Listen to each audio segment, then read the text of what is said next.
So, Daryl, as we continue our discussions about the redemption story, when you look on the center wall as you walk into, I assume it's like a large a foyer, almost a forum when you come into the church at any point in time, but in particular on Sundays, you have your mission, in particular the 3 points: love God, love people, change the world. And we've been celebrating, and you've been sharing some of the people that have impacted the church these past 23 years. As we record, you just celebrated very recently, the week prior to this recording, your 23rd birthday, 23rd anniversary for the church.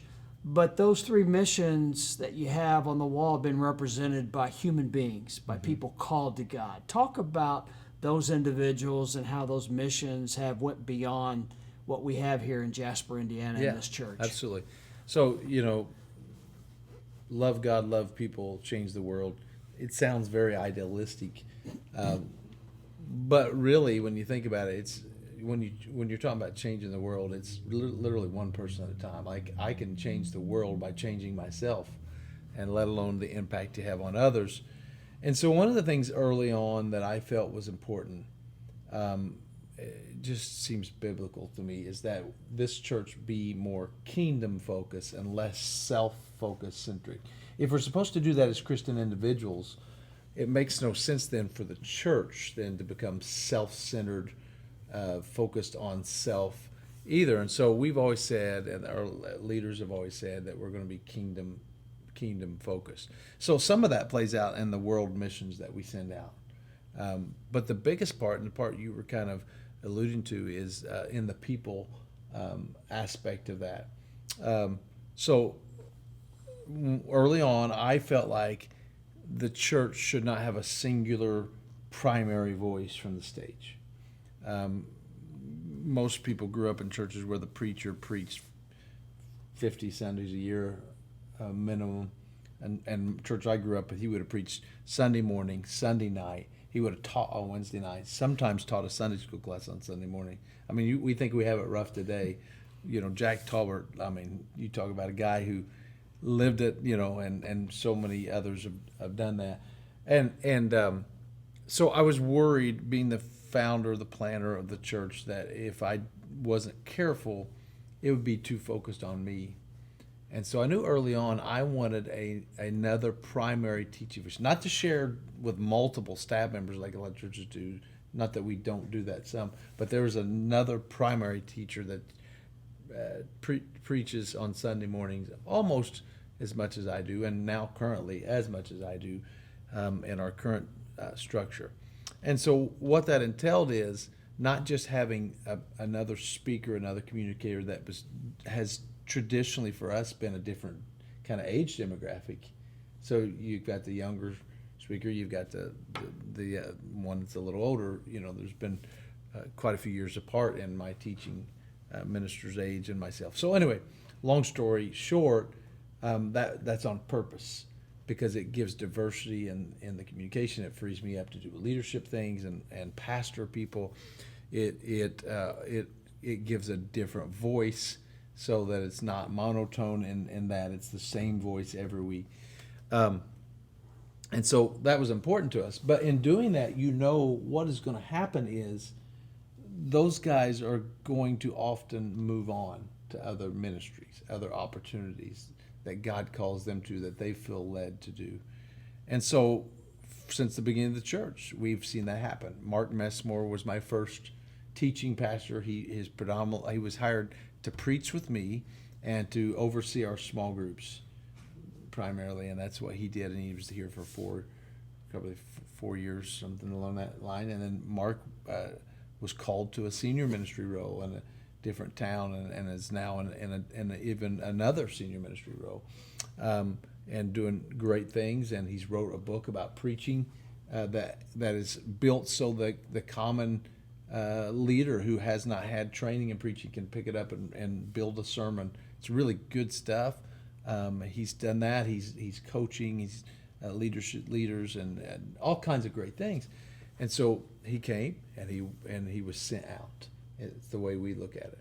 Then we had Ryan Heathcote, who we originally hired to be a youth pastor here, and he's a youth pastor for several years, and then he shifted after Mark left into that teaching role, and overseeing discipleship. And he did great thing. And Ryan was a great builder.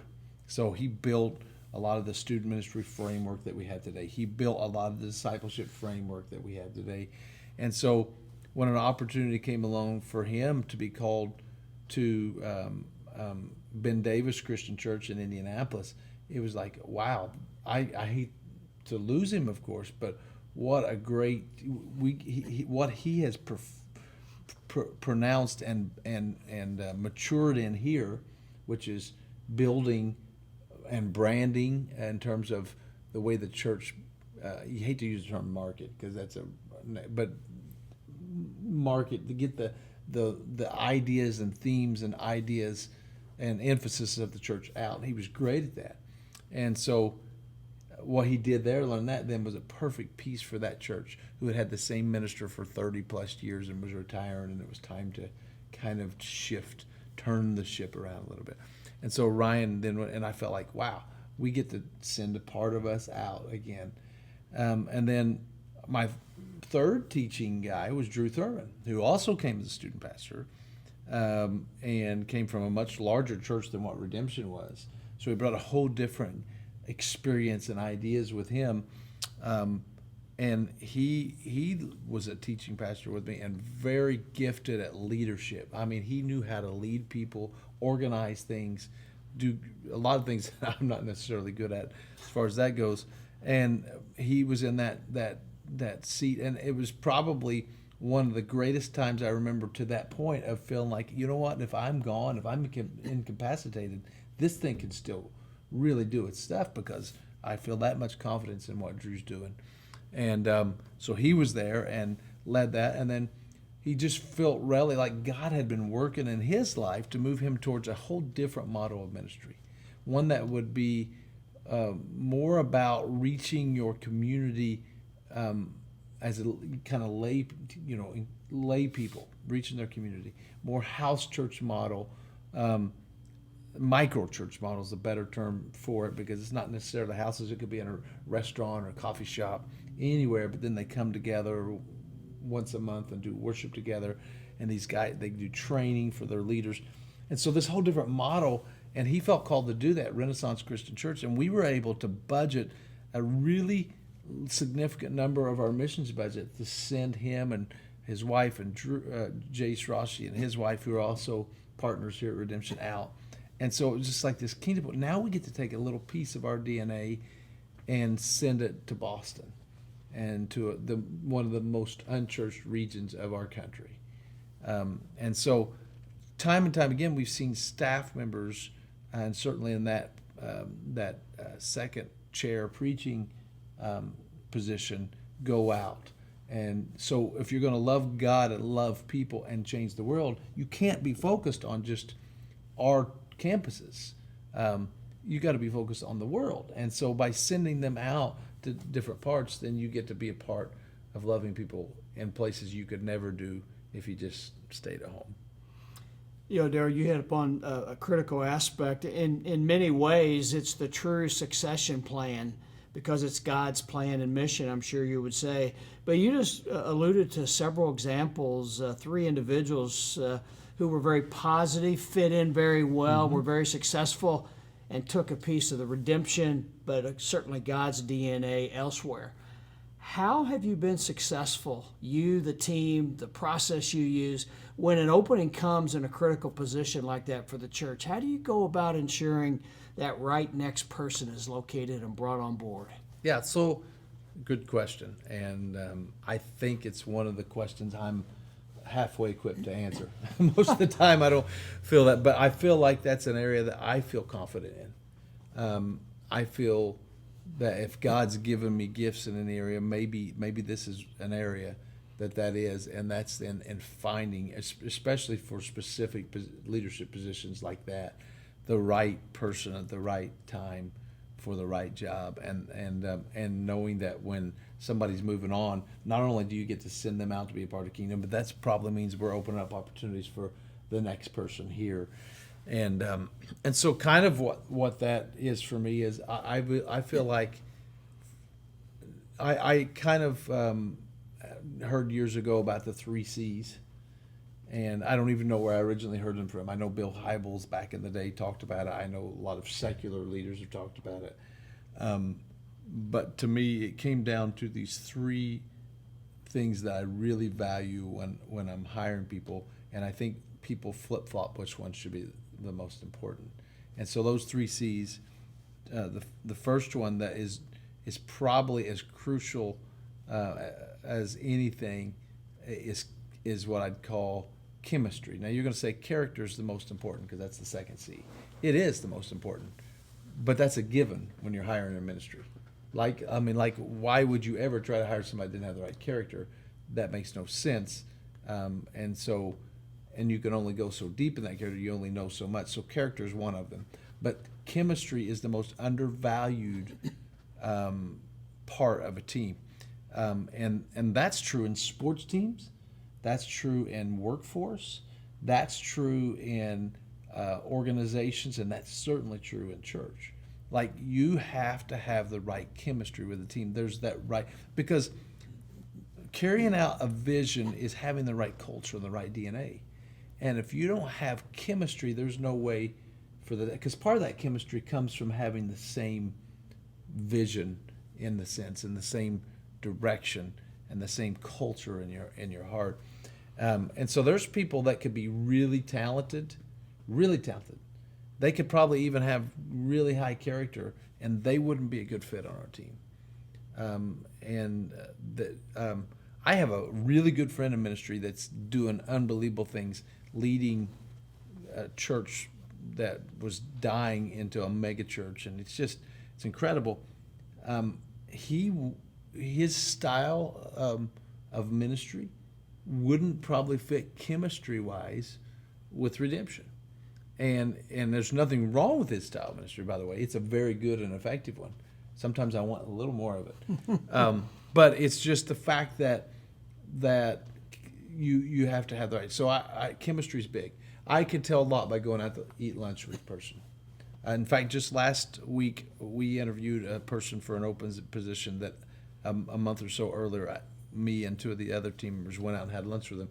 And I could tell after the lunch, it wasn't really a formal interview in any way, shape, or form. We asked some questions that you would ask, and that I knew on the way home, I want to hire this guy.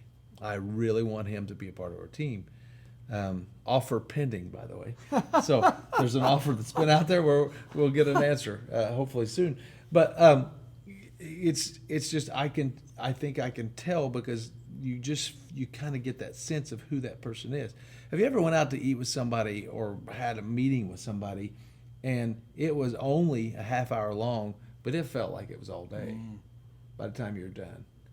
And then the opposite of that's true. You've went out to eat with somebody and you sit up and you look at watching it like, I've been here for 2 hours. It just felt like we just sat down. It's been so good. And that is a big emphasis to me on finding people that I'm going to work with, or that our leadership team's going to work with. So that's the one, chemistry. Character, we've already talked about. And then third is capabilities. And I put that last. You got to have some capabilities to do the job, but you can be coached up and you can learn things when it comes to the competency of a position. But chemistry isn't really learned. It can be developed somewhat, but it's not really learned. And obviously character is grown, but that's a lot grown by yourself, not by outside. So anyway, capabilities is last on that. Some guys would throw calling in there.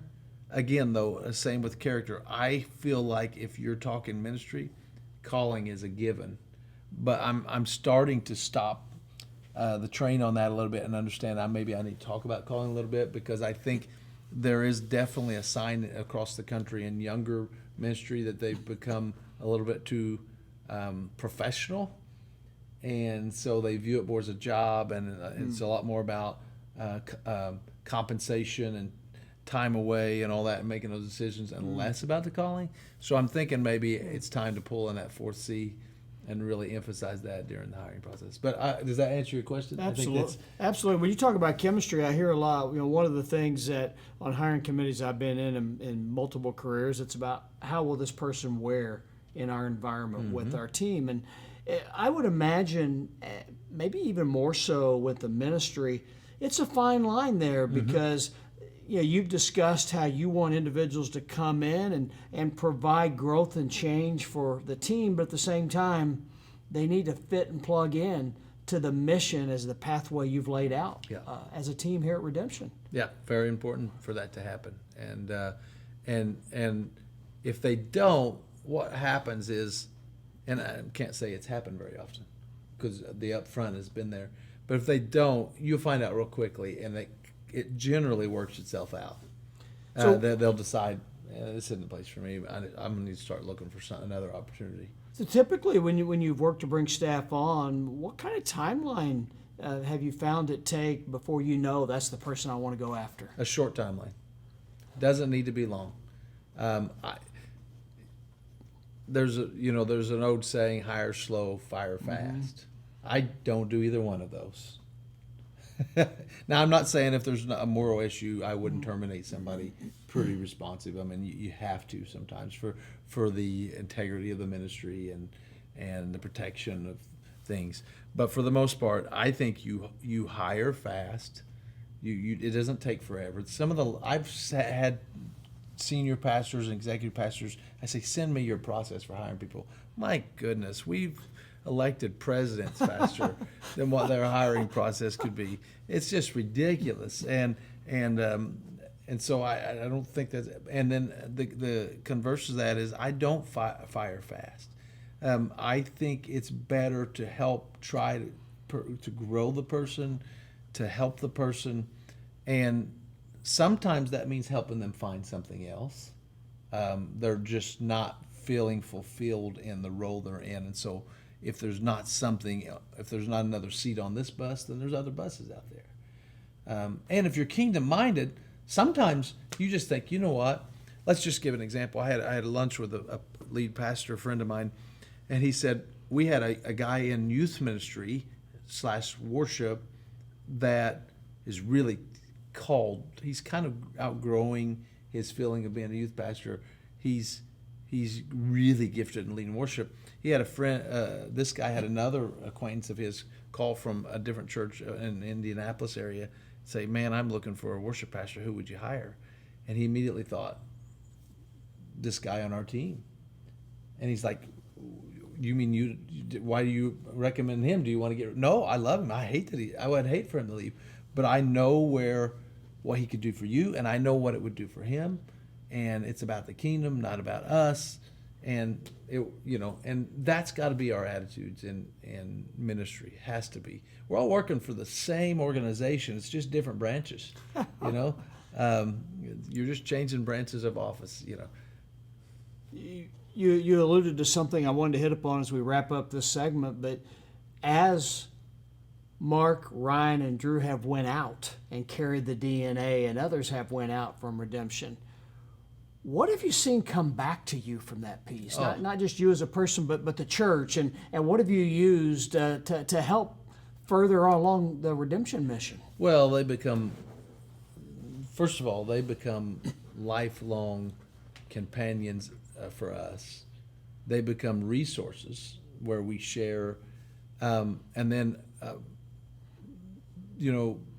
for example, for Drew, we've got to be a partner in a ministry that just has people really, they get excited about being a part of what's happening in Boston. And, most of them never been to Boston. And so there's that benefit, that kingdom benefit, that satisfaction knowing you're part of kingdom work. But the other piece to that is it offers us other opportunities. Like, for example, Ryan Heathco has just hired Josue Portoyo to be his student or his teaching pastor and over outreach. And Josue was a young man that grew up in our ministry. We were able to help partners send him to Ozark. He graduated from Ozark Christian College. And Drew knew of him. Drew really didn't know him from this ministry. Drew had kind of moved on, but he knew of him through us and had him come up and do an internship. We recommended him for internship, and he's like, this is a guy I need. I need him on my staff. And, he's getting ready to start an incredible ministry there So it's a resource. Our and some of those relationships were the same with so many of the others are working, of our Bible college students are working through people I knew beforehand. Now, I didn't get them that job or make those arrangements, but I get the call from that people if they know I know them. And so anyway, that's part of it. It's part of giving your up-and-comers a chance to go out and work and be a part of it. And we have now, and we're going to highlight them here in the next few months. We now have, let me think of this. We got 5 young people who grew up through our student ministries here, which is a testament to our student ministry from Ryan Heathcote to Drew to Corey to Michaela, who's now leading our students student team. We have 5 of them that are now starting full-time vocational ministries, that have started or are starting. One of them with us, Eric Wade, is our student pastor at Logoti campus. Matthew Rote is at First Capital in Corden, preaching and teaching and doing a great thing. Olivia Ruckriegel is down in Atlanta, Georgia, with I think Atlanta area, doing a great ministry there. Megan Stiles is out at the Crossing and the home base for Crossing's Quincy, Illinois, but they got campuses all over, and there's a church camp that she gets to work at there with her experience through Ileana too. It helped her. And so you got all of these guys, and now Josue getting ready to start, Ben Davis. So, it's kind of neat to see that legacy go on, that students who grew up here go out. Some of them come back here. Others of them go off and do other things, kingdom work, but we get to be a part of it. You just hit upon something. In his latest book, John Maxwell, The 16 Undeniable Laws of Communication, he talks about, basically, it goes, and I'm going to paraphrase here, that the best message we have to offer is the message we live every day. Mm-hmm. And what a tremendous analogy to that aspect that's really powerful for what redemption has lived every day. Mm-hmm. Yeah, it's fun. It is very much so. Hey, thanks, man. This is good stuff, and appreciate your time. And it's just awesome to hear the impact of people that have been with the team, came through the student ministry, part of the ministry team, but yet as they've stepped out, it's still coming back into redemption in that piece. Yeah. God at work in that regard. Yeah, that's awesome. But hey, thanks, man. I look forward to the next episode. Yep.